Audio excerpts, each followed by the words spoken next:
নমস্কাৰ। এইবাৰ মই সিংহ ৰাশিৰ জাতক-জাতিকাসকলৰ বিষয়ে ক'বলৈ ওলাইছোঁ, জুন মাহটো কেনেদৰে কি ধৰণে যাব আৰু লগতে উল্লেখযোগ্য দিনসমূহ মই আপোনালোকৰ আগত ক'বলৈ বিচাৰিছোঁ।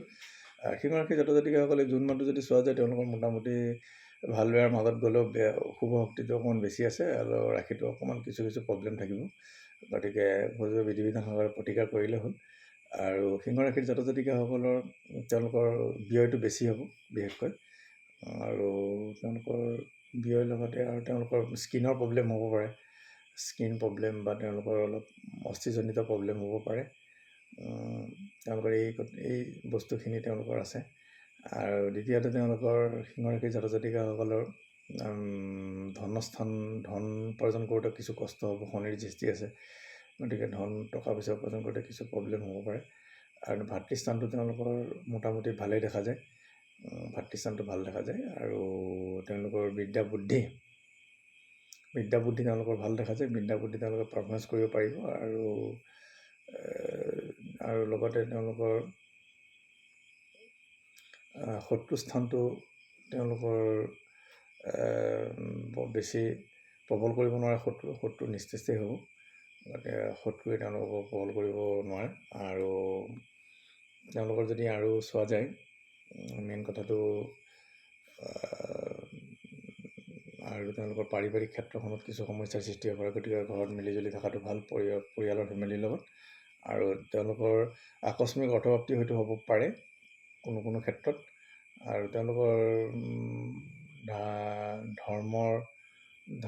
ধৰ্ম তীৰ্থস্থান আদি ক্ষেত্ৰত ভ্ৰমণ কৰিবলৈ সুযোগ আহিব পাৰে। আৰু তেওঁলোকৰ আগ্ৰাসী টাইপত কৰ্ম কৰিব পাৰে। আৰু তেওঁলোকৰ আয় উপাৰ্জন কৰোঁতে কষ্ট হ'ব, কিন্তু আয় উপাৰ্জন কিছু হ'ব। আৰু ব্যয়টো শুভ কাৰ্যতে ব্যয় হ'ব। গতিকে ব্যয় কৰোঁতে তেওঁলোকে খৰচ পাতি কৰোঁতে সাৱধানে চলোৱা উচিত। আৰু উপযুক্ত বিধি বিধানসকলে তেওঁলোকে কিছু প্ৰতিকাৰ কৰাটো ভাল। কেতুৰ প্ৰতিকাৰ, কেতুৰ কাৰণে প্ৰতিকাৰ যদি কৰা হয়, চণ্ডাল ভোজন, ৰাহুৰ কাৰণেও চণ্ডাল ভোজন কৰিব পাৰে। ৰাহু কেতুৰ প্ৰতিকাৰটো মেইনলি সিংহ ৰাশিৰ জাতক-জাতিকাসকলে কৰি দিলে নিশ্চয় সুফল লাভ কৰিব, উপযুক্ত তিথি বাৰ নক্ষত্ৰ চাই পেলাই। আৰু লগতে মই এইখিনিতে এটা কথা কওঁ, এই উল্লেখযোগ্য দিন কিছুমান আছে এই সিংহ ৰাশিৰ লগতে মই জুন মাহটোত কি উল্লেখযোগ্য সেইখিনি ক'বলৈ বিচাৰিছোঁ। 1 জুন 17 বজাত ৰাতি ঘণ্টা 1:55 যদি বৃহস্পতি সঞ্চাৰৰ প্ৰকোপত ৰাখিলে, গতিকে তেওঁলোকৰ কিছু ভাল কিছু অসুবিধাৰ সৃষ্টি হ'ব।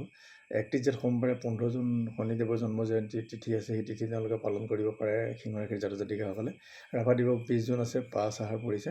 7 আহাৰ 22 জুন দীঘলীয়া 12:10 যোৱাত কামাখ্যা মাৰ অম্বুবাচী প্ৰবৃত্তি হ'ব। আৰু 10 আহাৰ ৰাতি ঘণ্টা 12:02 অম্বুবাচী নিৰ্বিত বৃহস্পতিবাৰ পৰিছে। 26 জুন মহৰম আছে, ইছলামসকলৰ পবিত্ৰ তীৰ্থস্থান, শুকুৰবাৰ 11 আহাৰ।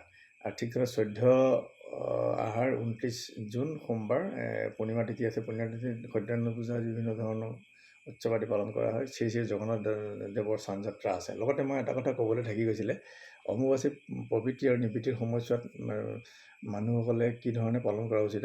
সেইখিনি সময়ত মঠ মন্দিৰ দেৱালয় বন্ধ থাকে। গতিকে পূজা পাঠ আদি নহ'ব আৰু কিছুমান তান্ত্ৰিক কামবোৰে হয় আৰু অন্যান্য কিবাকিবি কাম হয়। কামাখ্যা দেৱী অগণন ভক্ত আহে কামাখ্যা দেৱী মন্দিৰৰ প্ৰাংগণলৈ, বিভিন্ন বিদেশৰ পৰাও মানুহ আহে। গতিকে তাত গ'লে নিশ্চয় অনুমান কৰিব পাৰিব কি হয় কি নহয়। কিন্তু এটা কথা কওঁ, লগতে সেইখিনি সময়ত বিধৱা মহিলাসকলে তেওঁলোকে প্ৰাতঃ ভোজন কৰিব নোৱাৰিব। আৰু দ্বিতীয়তে সৰ্প ভয় নিবাৰণৰ কাৰণে আমি এৱা গাখীৰ বা দৈ আদি খোৱা উচিত। এইখিনি আছিলে সিংহ ৰাশিৰ জাতক-জাতিকাৰ লগতে উল্লেখযোগ্য দিন। ধন্যবাদেৰে ভিডিঅ'টো মই ইমানতে সামৰণি মাৰিলোঁ।